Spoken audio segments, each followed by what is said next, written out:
1984, George Orwell, Chapter 15. Winston had woken up with his eyes full of tears. Julia rolled sleepily against him, murmuring something that might have been, "What's the matter?" "I dreamt," he began, and stopped short. It was too complex to be put into words. There was the dream itself, and there was a memory connected with it that had swum into his mind in the few seconds after waking. He lay back with his eyes shut, still sodden in the atmosphere of the dream. It was a vast, luminous dream in which his whole life seemed to stretch out before him like a landscape on a summer evening after rain. It had all occurred inside the glass paperweight, but the surface of the glass was the dome of the sky, and inside the dome everything was flooded with clear, soft light in which one could see into interminable distances. The dream had also been comprehended by, indeed, in some sense it had consisted in, a gesture of the arm made by his mother, and made again 30 years later by the Jewish woman he had seen on the news film, trying to shelter the small boy from the bullets before the helicopter blew them both to pieces. "Do you know," he said, "that until this moment I believed I had murdered my mother?" "Why did you murder her?" said Julia, almost asleep. "I didn't murder her. Not physically."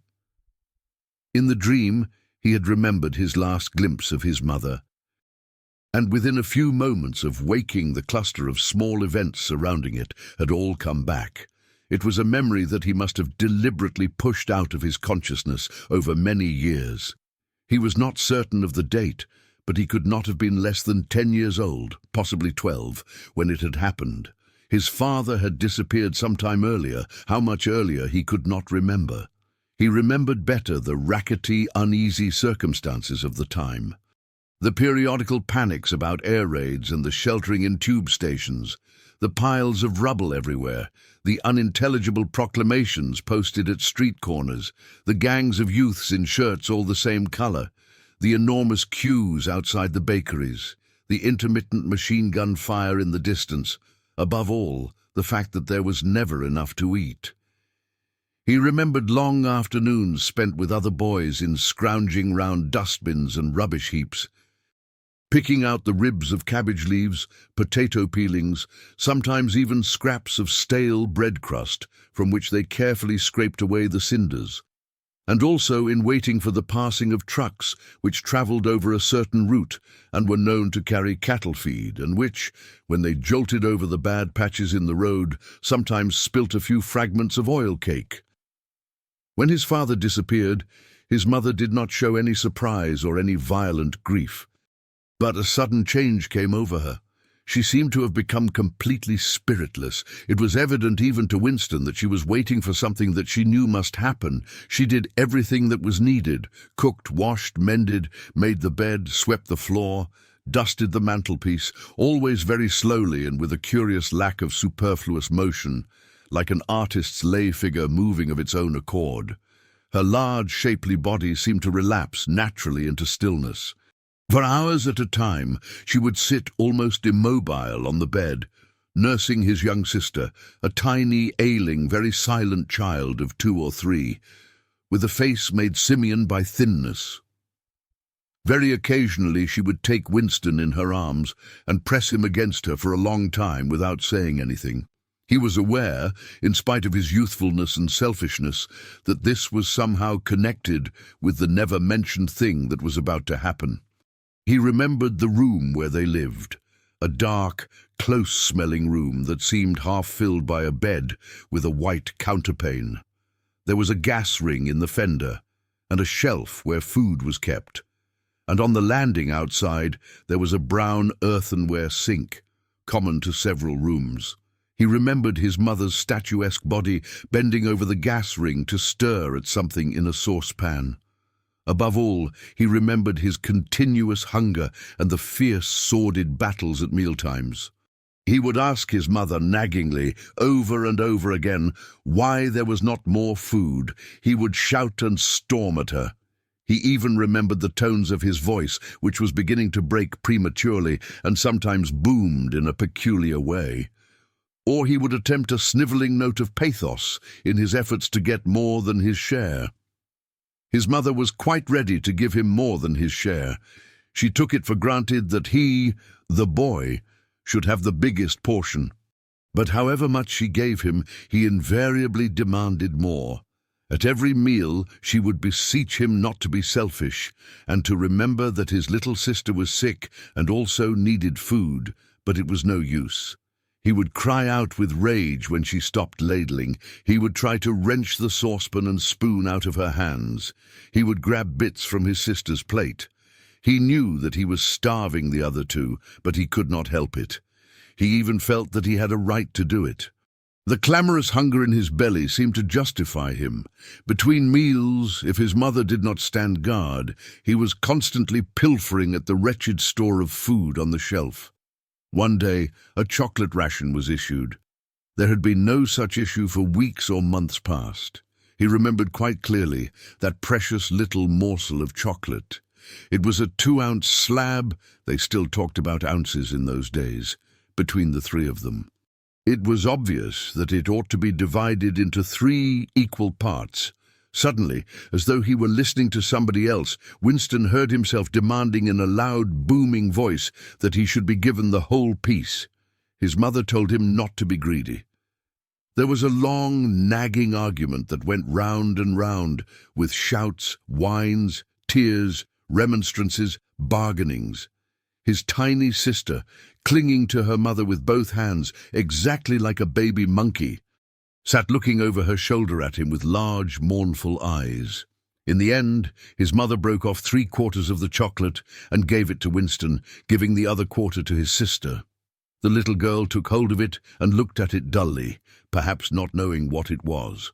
Winston stood watching her for a moment. Then, with a sudden, swift spring, he had snatched the piece of chocolate out of his sister's hand and was fleeing for the door. "Winston! Winston!" his mother called after him. "Come back! Give your sister back her chocolate!" He stopped, but did not come back. His mother's anxious eyes were fixed on his face. Even now, he was thinking about the thing. He did not know what it was that was on the point of happening. His sister, conscious of having been robbed of something, had set up a feeble wail. His mother drew her arm round the child and pressed its face against her breast. Something in the gesture told him that his sister was dying. He turned and fled down the stairs, with the chocolate growing sticky in his hand. He never saw his mother again. After he had devoured the chocolate, he felt somewhat ashamed of himself and hung about in the streets for several hours until hunger drove him home. When he came back, his mother had disappeared. This was already becoming normal at that time. Nothing was gone from the room except his mother and his sister. They had not taken any clothes, not even his mother's overcoat. To this day he did not know with any certainty that his mother was dead. It was perfectly possible that she had merely been sent to a forced labor camp. As for his sister, she might have been removed, like Winston himself, to one of the colonies for homeless children, reclamation centers they were called, which had grown up as a result of the Civil War, or she might have been sent to the labor camp along with his mother, or simply left somewhere or other to die. The dream was still vivid in his mind, especially the enveloping, protecting gesture of the arm in which its whole meaning seemed to be contained. His mind went back to another dream of 2 months ago.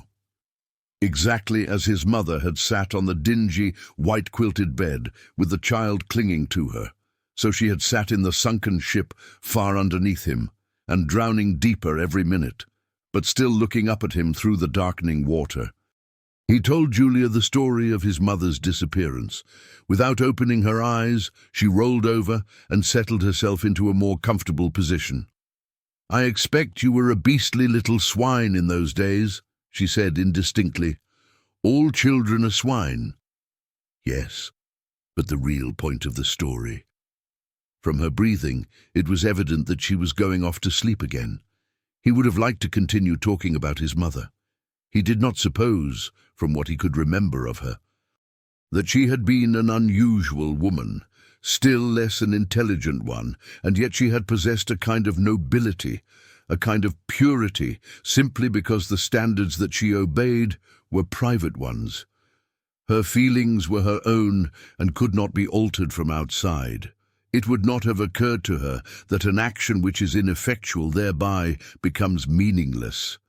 If you loved someone, you loved him, and when you had nothing else to give, you still gave him love. When the last of the chocolate was gone, his mother had clasped the child in her arms. It was no use, it changed nothing. It did not produce more chocolate, it did not avert the child's death or her own. But it seemed natural to her to do it. The refugee woman in the boat had also covered the little boy with her arm, which was no more use against the bullets than a sheet of paper. The terrible thing that the party had done was to persuade you that mere impulses, mere feelings were of no account, while at the same time robbing you of all power over the material world. When once you were in the grip of the party, what you felt or did not feel, what you did or refrained from doing, made literally no difference. Whatever happened, you vanished, and neither you nor your actions were ever heard of again.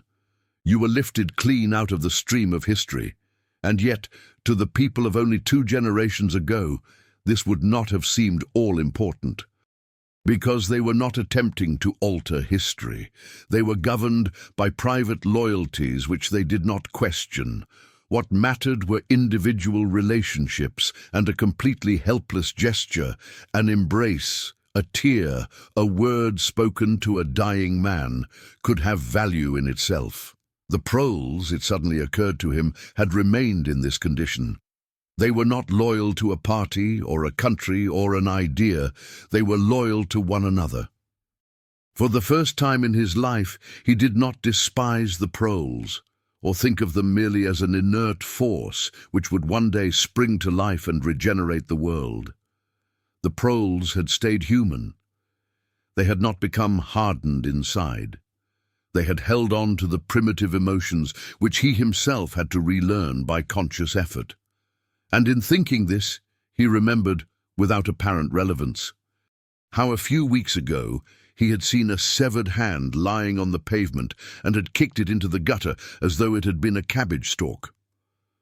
"The proles are human beings," he said aloud. "We are not human." "Why not?" said Julia, who had woken up again. He thought for a little while. "Has it ever occurred to you," he said, "that the best thing for us to do would be simply to walk out of here before it's too late, and never see each other again?"